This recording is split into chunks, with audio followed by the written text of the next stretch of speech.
waftigii ballaadhna ee uu hogaaminayay madaxweyne ku-xigeenka Soomaaliland ee uu helinayay musharaxa madaxweynaha xisbiga kulmiye iyo gudoomiye ku-xigeenka koobaad ee golaha wakiilada siyaasiyiinta iyo xildhibaanada xisbiga kulmiye ayaa soo dhaweyn ballaadhan kala kulmay mowjadaha taageerayaasha xisbiga kulmiye ee magaalooyinka Gabiley iyo Kalabaydh kuwaas oo ku soo dhaweeyay gobolka Gabiley.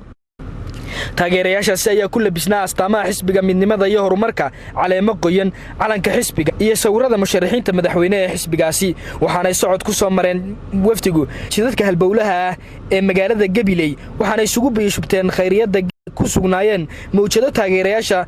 xisbiga kulmiye ee gobolka Gabiley. maamulka gobolka Gabiley iyo madaxda dhaqanka haweenka gobolkaasi ayaa waftiga hadalla soo dhaweynaa ugu horeynba halkaasi uga codka soo masiinayno kulmiye iyo muuse soo masiinayno maantana waa qudheeni labada musharaxa madaxweynaha iyo musharax ku-xigeenkuba gobolka ay ka soo jeedaan weeye wax walba way cad yihiin Gabiley way iscadeeyeen hukunka isqabsaday nin walba uu arkayaa maanta quraanjay ku quuso muuse iyo sayidina waxa leeyahay warwarina waxbaan idin ognahay iyo cuudkeenaba aynu gelino mustaqbalka wadanka oo ah inaynu xisbiga kulmiye ugu hiilino codkeena soo jeediyay xubno wasiira xildhibaano siyaasiyiinta xisbiga kulmiye ayaa halkaasi ka hadlay waa gobolkii baawarka oo haayadii Soomaaliland waxaan u arkaa aanu Gabiley meesha u codaysa ayuu cod ku tagaa iyo sida noo soo dhaweyseen runtii aad iyo mug iyo baaxad ay u lahayd waa gobolkii codkiina ilaa siisaan labada musharax ma ballan qaadeen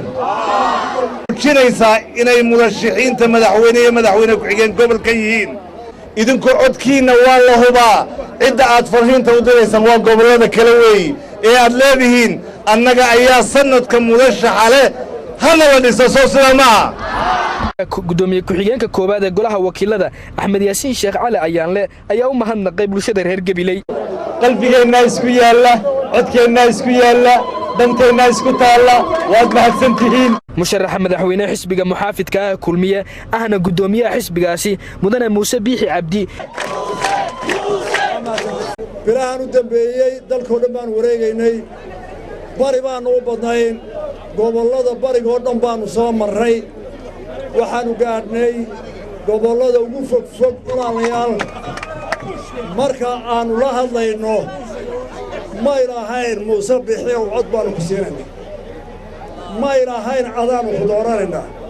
nin walo oday oo hadday nin walo dhaqayaqaana iyo gabar kasta oo hashaa waxay lahayd maanta codka Gabiley baanu siinaynaa dhammaantood oo mahadnaqayna dadkaasi waxay arrintaa ku kasbadeen oo u lahaayeen abaartii dhaweynta ee dhacday dadka reer bariga ee xoolo dhaqatadii dadka galbeedka ee beerleyda isma aqoon waxay aad u barteen banka Wajaale iyo laba magaalo oo cajiib ah magaalada Dila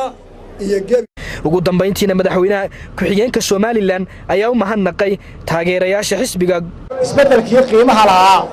ee maartay reer Gabiley hormood ka hayeen kiiba maantana muuqda waxaad maantana adkaynaysaan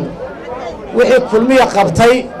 sidii loo sii adkayn lahaa baad maantana adkaynaysaan Cabdikariim Siciid Saalax Home Cable TV Gabiley.